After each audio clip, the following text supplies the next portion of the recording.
Hurricane Helene is one of the most powerful storms to hit the U.S.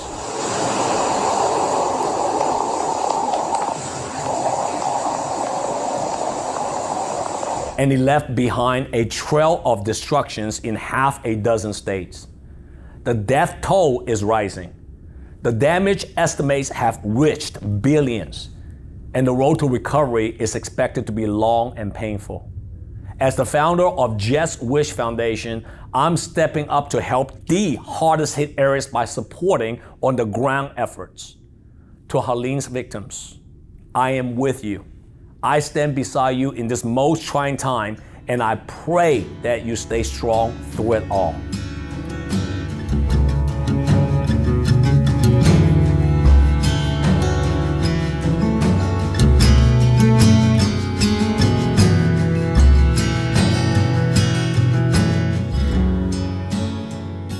Hello, everyone. This is Henny Espinosa with Just Wish Foundation. Today, we are joined by husband and wife entrepreneurs, Paul and Julia Pike, all the way from Asheville, North Carolina, the hardest hit by Hurricane Helene. They will share with us their devastating story of how they lost their business to the storm, but how they're remaining hopeful and helpful through it all. Thanks for taking the time to chat with us here at Just Wish Foundation, Julia and Paul. Hi. Thanks for having us, Henny.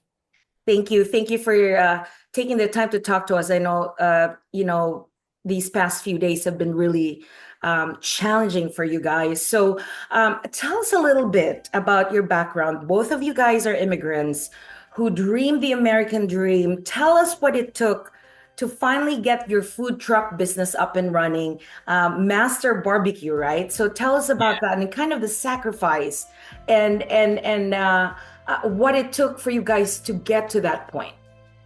Okay, so of course, we started in Los Angeles in California. So me as a cook, so I started catering.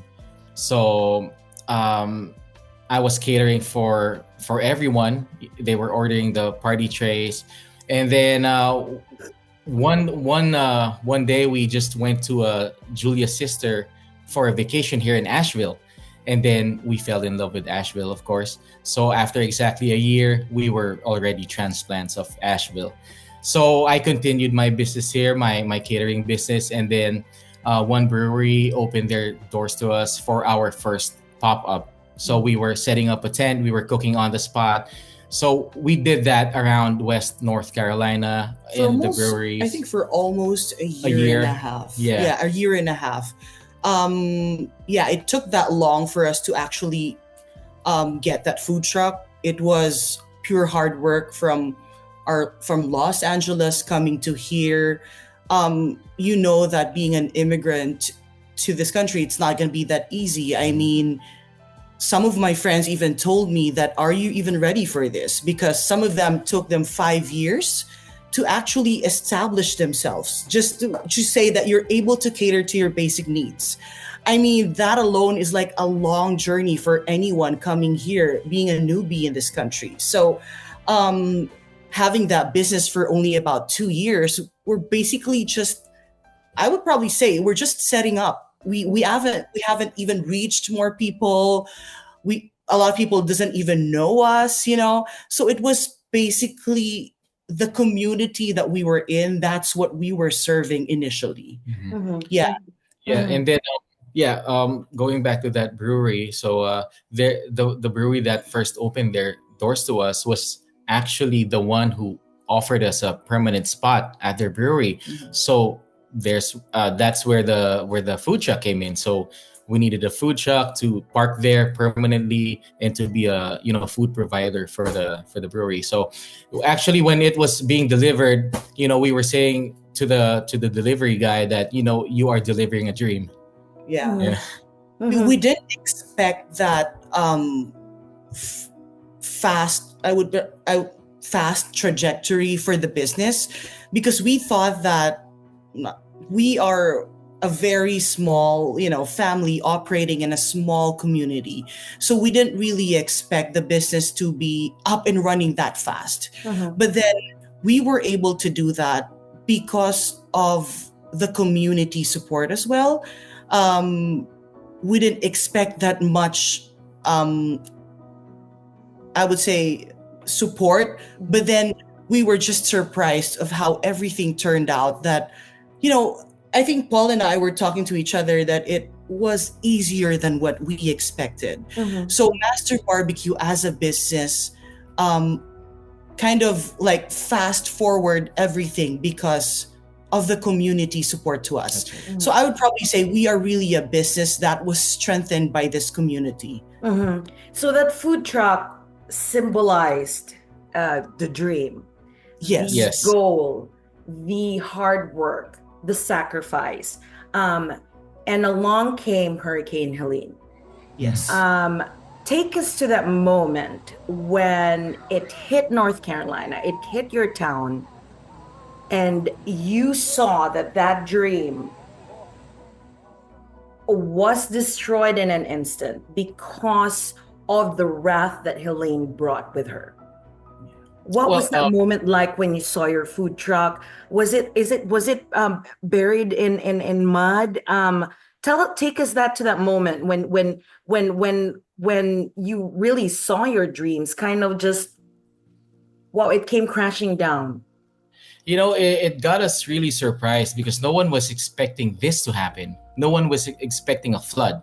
So, we were kind of estimating the flood height, the water height. So we went to Julia's sister's house. We can see the French Broad from there. So we couldn't get out of the community because there were trees left and right of the road. So it was blocked. So we were trying to estimate the height of the water, comparing it to where the brewery is. So I said, yeah, that's fine. It's just gonna be probably touching the tires, and that's it.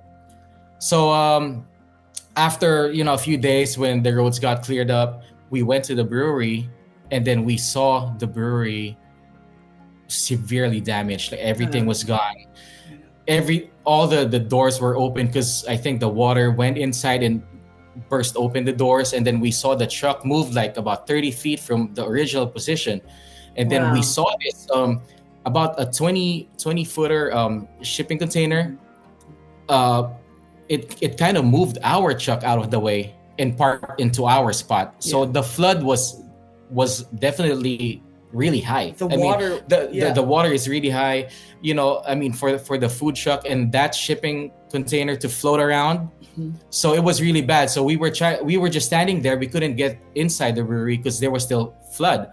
So we were trying to see what could have happened inside. And then I can see the water line on the truck. And then I said, okay, the inside got flooded most probably. And then when the time came that we can go inside the brewery, we opened the trailer, and everything inside, all our equipment, it's just covered in mud and oil, and everything was just moved around. And all our equipment, because there was a shed behind the trailer, so all our catering equipment, it's there. All our stuff for grilling, we actually kept our equipment there because friends and neighbors said, hey, you have to secure all your things, because we were just expecting the wind to be strong.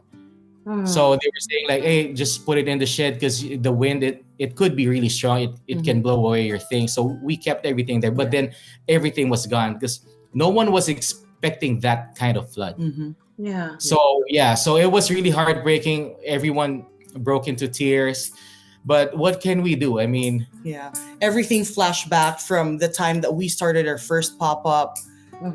All the hard work that both of our families like poured in, for us to be able to, have that truck. So it was really a devastating experience for all of us, even traumatic. I would probably say that right now, every time you hear people saying it's going to rain tomorrow, it's like people are kind of expecting, is it going to be a big rain like the one of Helene? So it's a very traumatic experience for everyone here, I would say. I mean, looking around too, you're dealing with your own loss, and then you look at your community, and communities were flattened, communities were destroyed. I mean, so many people lost their lives. So many people lost family members. I mean, I can't imagine. pets as well. I mean, I can just imagine kind of the when you look at overall what happened to your town and you're while also dealing with your own loss, that must have been so tough for both of you. Hmm. Yeah, it's really tough. Sometimes I just stare out and I still can't believe this is happening, and Mhm. it's really, just a few days ago I was selling food out of the trailer window, and then this is gonna happen, and then everywhere you go, everything's just damaged. The beauty of Asheville is I'm not gonna say lost, but it's just down for the moment. Yeah. But there's really pretty much some rebuilding to do. Yeah. Yeah. I would probably put it that Paul and I was saying, is this a nightmare? Mhm. I mean, waking up and then just you wanting to sleep again and wake up That just for you, everything's fixed already. and that everything's fixed already. Like we want to wake up from this nightmare. Mhm. But then as the days progress, as the days go by, you start to realize that this is really real. What Mhm. we have in front of us is something that's going to be long and arduous. Yeah. It's going to be a So the long, recovery effort, you think yeah, it's going to be tough for it's Asheville going to It's be going to tough. be and tough. I'm long. not. Yeah. Yeah. So both of us have been in the food industry and in the service industry for more than 20 years. We're both very resilient people. We know that, whenever there's a problem or a difficult situation, normally Paul and I would just pick ourselves up right away and, fix, let's, live one day at a time. We can fix a problem right away. But then, this kind of experience is different.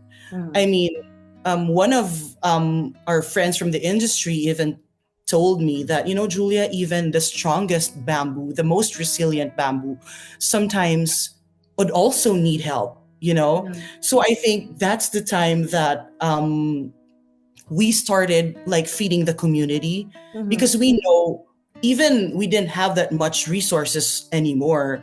We thought that there are more people that are needing help. You Mhm. know, Mhm. we've accounted most of our family friends and family members. We're lucky that our family members are alive. Mhm. We have we still have a house. We still have We a still have house. a A lot roof. of people have lost lives, homes, and towns that were destroyed.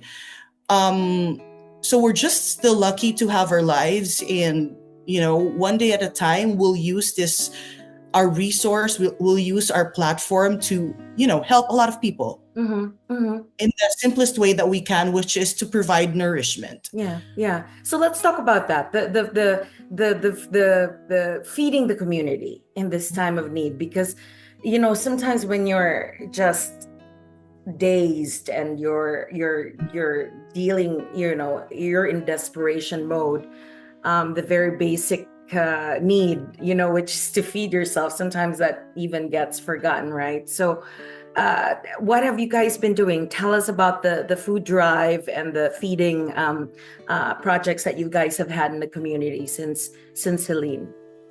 Well, I'm a cook, and that's what I do best. So I serve food to people. So basically, I felt how it was for a few days because we weren't ready, so we didn't have food, water, and all that. So I felt it for a few days, and it was really bad. And how about those people that can still feel that difficulty until now? Mm. So um, because Julia's the one, for the social media. So I told her, reach out to people, and probably they will, give a hand to help.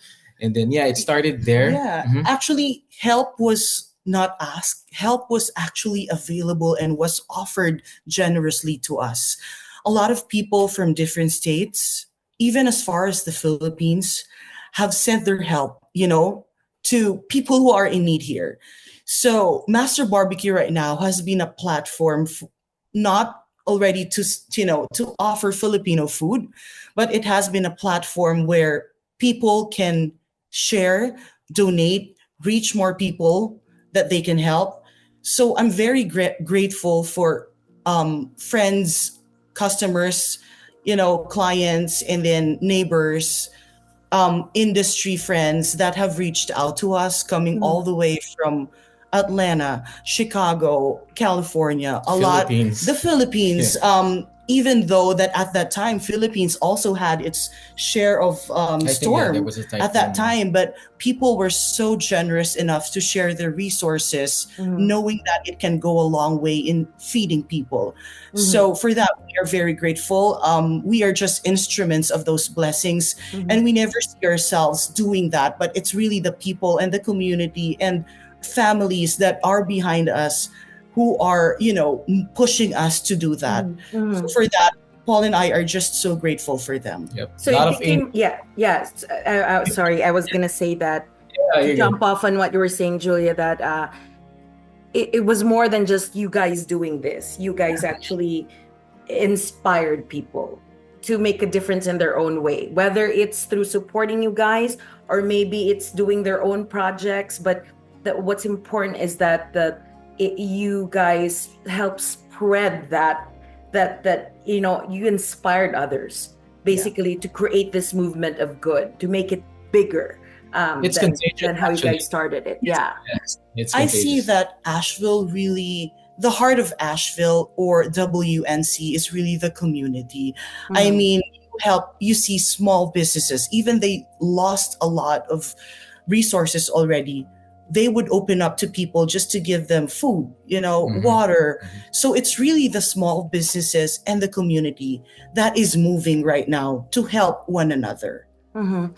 Paul, do you think that small businesses will bounce back in Asheville? I mean, let's talk about you guys as entrepreneurs. What are your plans? When you look around, I mean, do you see this also being as a tough road to recover for small business owners in your community? I I'm sure it's 100% gonna be really tough, but we wouldn't know until we bounce back up. So we when you're down, you just bounce back higher, right? So what we're doing now is one day at a time. Mm-hmm. We try to heal the community ourselves, and then heal the business and other businesses as well. So when we get to that point, I think that's where we'll actually know if Mm-hmm. it's still gonna be okay. But just by looking at the community, it's WNC as a whole, Mm-hmm. you know, it's just so wonderful. It's unbelievable, to be honest, that everyone's helping each other. So I think you just gotta be positive, and I'm positive about this. So yeah, we'll get there one day. I'm not gonna say when, but one day we'll be back there. Everyone's Mm-hmm. gonna be back at their feet. What life lessons, important life lessons have you guys learned from this life-changing experience? Um, to me, honestly, it's really resilience and community love, because without the community, basically Asheville is nothing. Mhm. I mean, this community was built by the people that live here. So to me, it's resilience, it's love for one another. Um, yeah, I think that's it. And Yeah. then just, being positive that, one day this will all be over and everyone will be back on their feet. Mhm. We'll start serving hot food again. Yeah. And then, Just just be there. I mean, just be positive. Well, yeah. Um, yeah. yeah, That's it's right. really the strength from within that's, helping us get through one day at a time. Mhm. Yeah. Well, what I learned from this is, as a because when everything was out, I actually told Julia, I told her, you know what, I'm not ready for this kind of a disaster. So I think for me personally, the lesson would be just don't take anything for granted, especially Mhm. when like things like this can happen, right? I mean, just expect the unexpected. So just be ready. You Mhm. know, if you have even by yourself or you have a family, just stock up on water, which is very Mhm. important, food, Yeah. and then The basic survival the basic skills, survivals. because you So never know. you never know, and then what you have, just share it, Yeah. Yeah. because for sure it's gonna, don't expect, but it's gonna come back. It's Yeah. your help will come back to you. So yeah, just be ready and don't forget to help. That's it. It's very nice. It's very heartwarming to see people smiling when you give them a case of water, Yeah. even diapers, hot food. It's so heartwarming. It feels wonderful. Yeah. For us that hear about your story, it's just it's also heartwarming for us, and it's inspiring. And when us at Just Wish Foundation, we heard about well, first of all, the heartbreak that you guys experienced, we were touched, but we were touched all the more because despite what you guys were going through, you took it upon yourself to take action, because not many people would probably have had the strength to do what you guys have been doing for your community, because you're also going through so much. And I Yes. think, well, what happens is you find strength in one another when you're down, and we want to help uplift you guys in whatever way we can. We want to support you guys as entrepreneurs, and we want to support also your efforts to help the community. And we hope that by helping share your story, more and more people will really come, go to go to Asheville, and go to North Carolina, invest in the community again, make it as vibrant as it once was.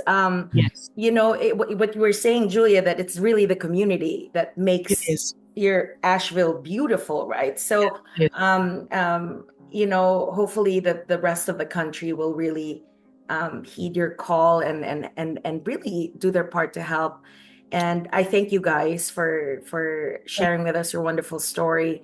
And I hope that Master Barbecue comes back and serves hot meals again to the community, Paul, Julia. And We're looking I forward hope, to it. yeah, and other entrepreneurs will also be inspired to Yeah.